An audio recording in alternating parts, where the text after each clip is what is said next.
Bismillah, assalamualaikum warahmatullahi wabarakatuh. Alhamdulillah, salatu wassalamu ala rasulillah wa ala alihi wa sahbihi wa sallama taslima.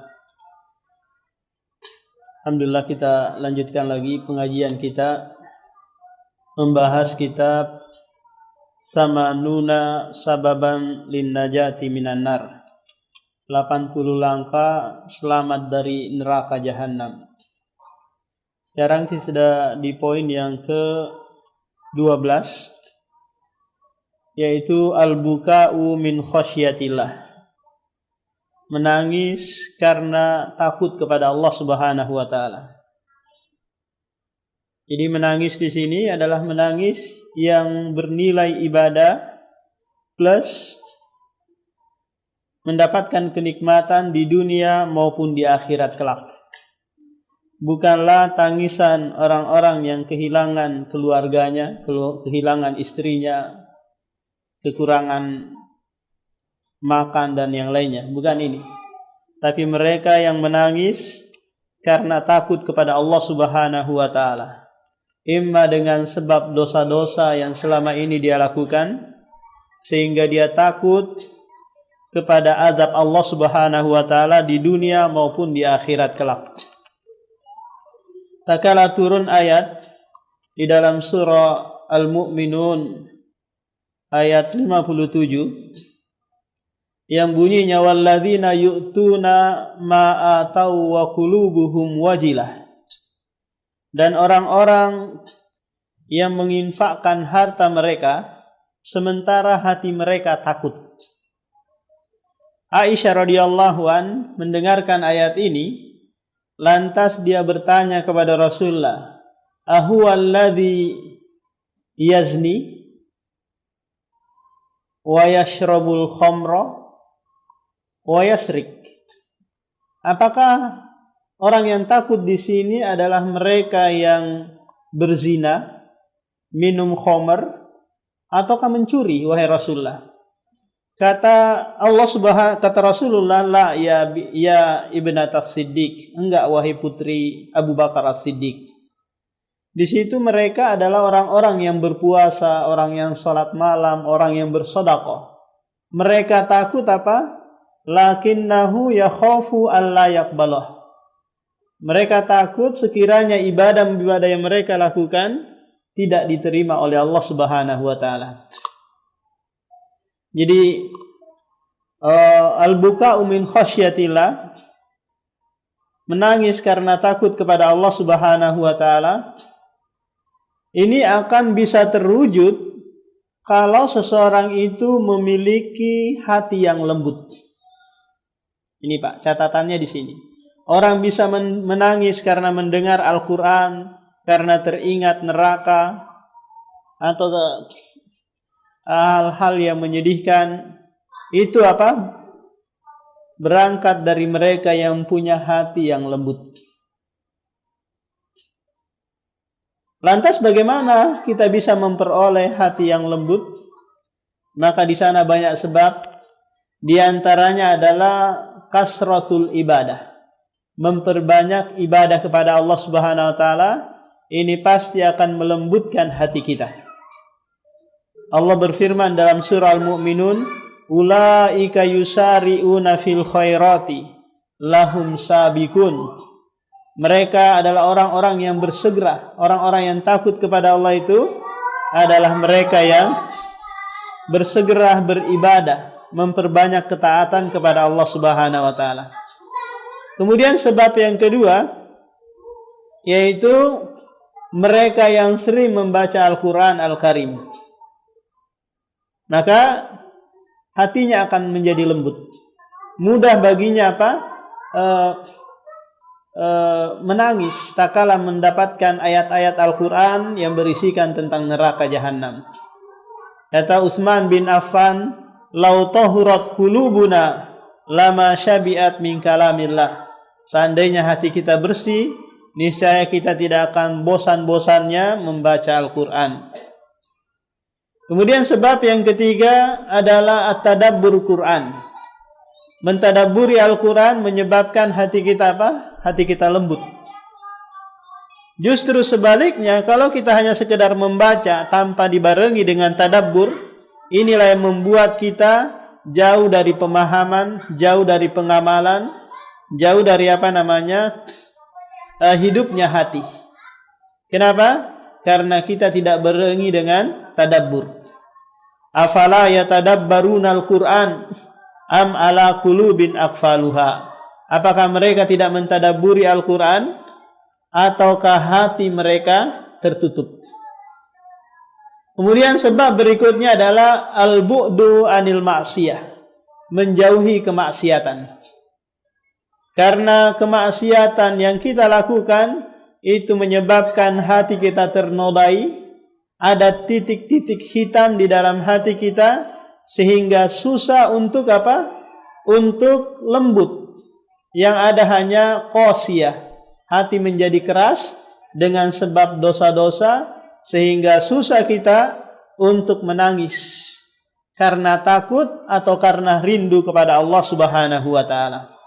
Maka setiap hamba melakukan kemaksiatan, maka nuktatun sauda fi qalbihi, akan diberikan titik hitam di dalam hatinya. Kita tahu bahwa Hajar Aswad itu dulunya dia adalah Hajarul Abyad, batu putih. Dia menjadi hitam karena apa? Karena dosa-dosa anak Adam. Batu saja bisa menjadi hitam yang tadinya putih, apalagi hati yang kita miliki pastilah akan menjadi hitam kelam karena perbuatan dosa-dosa kita. Nah, kalau sudah menjadi hitam, maka akan meningkat menjadi rona. Ya, keras. Sehingga susah mendapatkan hidayah, susah mendapatkan cerahan, apalagi menangis karena takut kepada Allah Subhanahu wa taala. Jadi orang-orang yang menangis karena takut kepada Allah atau karena rindu kepada Allah, ini bagi mereka yang yang memiliki hati yang lembut. Maka kata Abdullah bin Mas'ud, utlubu qalbaka fi mawatin salasah. Carilah kelembutan hati itu di 3 tempat. Yang pertama adalah sima Al-Quran, tak kala kita mendengarkan Al-Quran. Yang kedua, inda majalis dzikri, tak kala kita duduk di majelis ilmu, di majelis zikir. Yang ketiga, di waktu kita berkhulwat, berduaan dengan Allah, tidak ada manusia yang melihatnya. Nah, kalau salah satu dari 3 ini kita tidak memperoleh kelembutan hati, kata Abdullah bin Mas'ud, salillaha qalban, mintalah kepada Allah hati yang lembut. Fa innahu la qalbalahu, karena orang itu pasti tidak memiliki hati yang lembut. Nah, jadi kenapa kita kikir dengan air mata, kikir untuk menangis karena membaca Al-Quran, karena beribadah, karena sholat, karena kita punya hati yang qasiyah, punya hati yang keras dengan sebab noda-noda kemaksiatan. Allah Subhanahu wa taala berfirman, "Fawailul lil qasiyati qulubuhum min dzikrillah."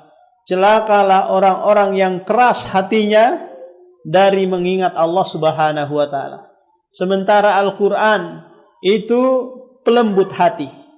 Ala bi dzikrillahi tatma'innul qulub. Ketahuilah bahwa mengingat Allah itu dapat melembutkan hati. Ternyata neraka jahanam itu diciptakan oleh Allah Subhanahu wa taala untuk melunakkan hati orang-orang musyrik dan pelaku maksiat. Kalau pelaku maksiat, pelaku kekafiran dan kesyirikan, hati mereka tidak lembut di dunia, maka Allah akan lembutkan hati mereka dengan neraka jahanam. Allah akan lunakkan hati mereka dengan neraka jahanam. Maka orang-orang yang menangis karena khasyah, takut kepada Allah Subhanahu wa taala, mereka adalah orang-orang yang memiliki hati yang lembut, dan insya Allah najin minan nar, akan selamat dari neraka jahanam. Kemudian penulis di sini akan membawakan dua hadis untuk menguatkan bahwa menangis karena takut kepada Allah ini adalah sababun lin najati minan nar. Qala Rasulullah sallallahu alaihi wasallam, ainani la tamassuhumun nar abada. Dua air mata yang tidak akan disentuh dengan api neraka selama-lamanya. Ainun bakat min khasyatillah, mata yang sering menangis karena takut kepada Allah Subhanahu wa taala. Wa ainun batat tahrusu fi sabilillah, dan mata yang bergadang untuk menjaga perbatasan-perbatasan negara kaum muslimin. Atau istilahnya apa? Ribat. Mereka bergadang untuk menjaga kawasan-kawasan kaum muslimin dari susupan serangan musuh-musuh Allah Subhanahu wa taala.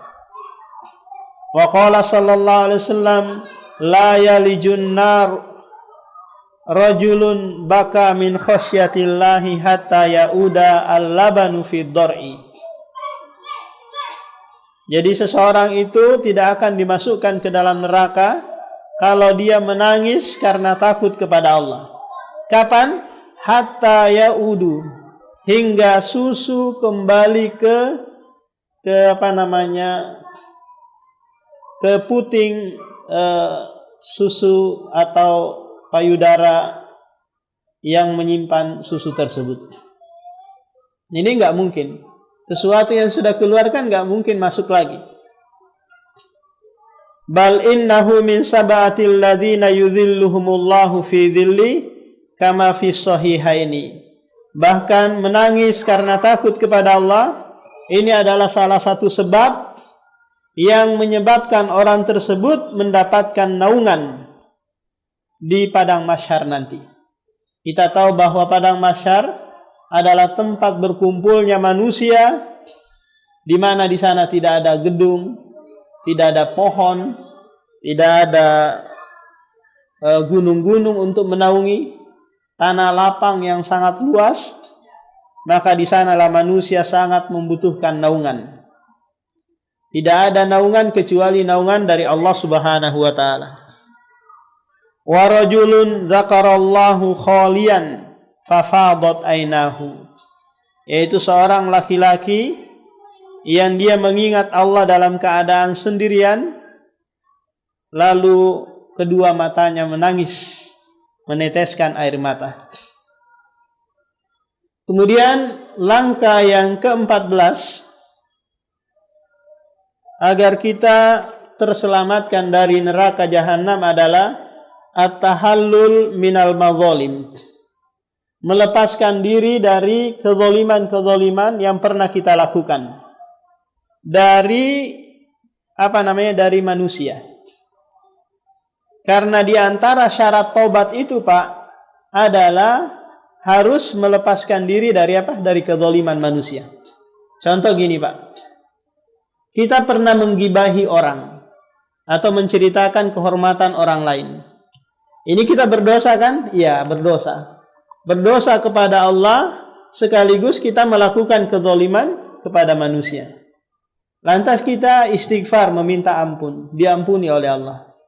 Tapi kaitannya dengan manusia yang kita zalimi ini belum selesai. Sampai kita minta kehalalannya. Nah, kalau kezaliman kepada manusia berkaitan dengan harta, contoh, kita pernah mengambil uang seseorang, baik itu dengan cara minjam tapi nggak mau dikembalikan, atau mencuri, mencopet, merampok, ini mengambil uang orang lain dengan cara yang batil. Kalau kita dulunya mungkin seorang perampok, pencopet, kemudian kita dapat hidayah saat ini, bertobat kepada Allah, Allah ampuni. Tapi kaitannya sekarang dengan uang-uang yang dulu kita ambil dengan cara yang batil. Bagaimana ini? Kita berusaha mencari orang-orang tersebut. Ustaz, banyak sekali yang saya copet uangnya. Banyak sekali yang saya rampok. Gimana? Anda berusaha dulu, ingat siapa-siapa saja yang Anda pernah ambil uangnya. Kemudian apa langkah selanjutnya? Kalau kita ingat orangnya masih hidup, kita datangi, kita serahkan uang yang pernah kita ambil. Kalau sekiranya sudah meninggal dunia, kita berusaha lagi mencari ahli warisnya. Kalau ahli warisnya sudah enggak ada, kita bersedekah atas namanya. Apakah itu uang atau harta atau uang yang pernah kita pinjam? Nah, begitu cara apa? Cara melepaskan diri dari kezaliman yang berkaitan dengan harta. Tapi kalau yang berkaitan dengan irdun, kehormatan seseorang, contoh kita pernah menuduh orang lain, memfitnah orang lain, menggibahin orang lain. Ini masalah apa? Masalah kehormatan. Bagaimana cara kita melepaskan diri dari kezaliman ini?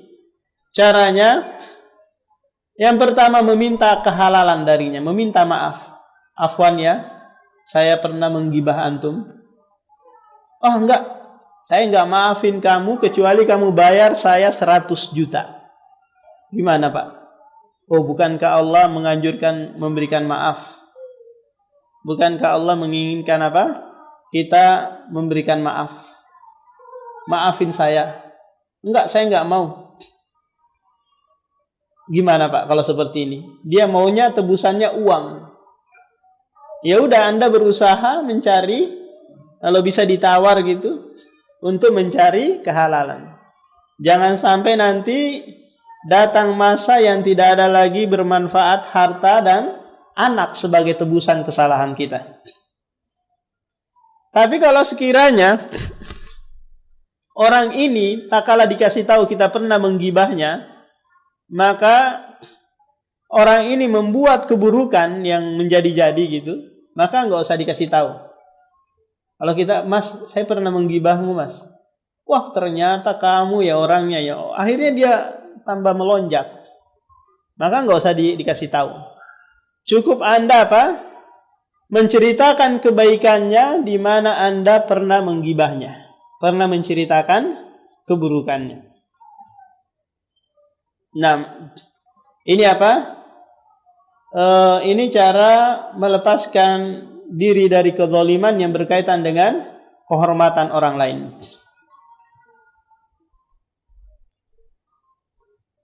Kata penulis, wa min a'zami asbabin najati min adzabillahi at-tahallul min amadzalimil bashar.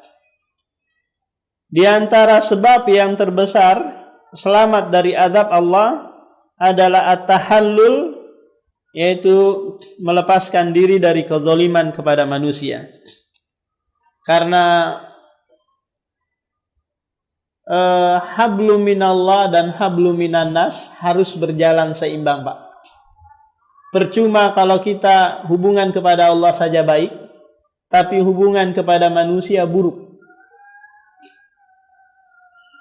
Tak kala ada seorang sahabat datang kepada Rasulullah berkata, "Wahai Rasulullah, ada seorang perempuan, dia rajin sholat malam, rajin bersedekah, rajin berpuasa sunnah. Ghairu annaha tu'dhi jiranaha bilisaniha." Hanya saja perempuan ini senang menyakiti tetangganya dengan lisannya. Apa kata Rasulullah? Hiya finnar. Dia tempatnya di dalam neraka. Apa yang kurang kira-kira? Hal yang wajib dia sudah kerjakan, plus yang sunnah-sunnah. Ternyata hablum minan nasa yang buruk, hubungannya dengan tetangganya kurang baik.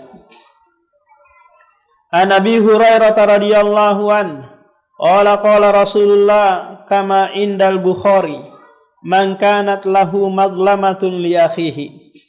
Barang siapa yang melakukan kezaliman terhadap saudaranya, min irdihi, baik yang berkaitan dengan kehormatan atau sesuatu. Kalau di balik papan ini Pak apa? Tanah. Ya. Permasalahan tanah ini kezaliman. Yang itu akan dikali 7 lapis bumi. Satu jengkal atau satu hasta atau 1 meter yang pernah kita ambil dari orang lain, kita caplok gitu, kita buatkan sertifikat atau IMTN tanah orang lain, maka akan dikali 7 lapis bumi plus digantungkan di leher kita. Karena ini adalah kezaliman. Mafia-mafia tanah harus berhati-hati dalam hal ini. Azab dunia itu lebih ringan daripada azab akhirat.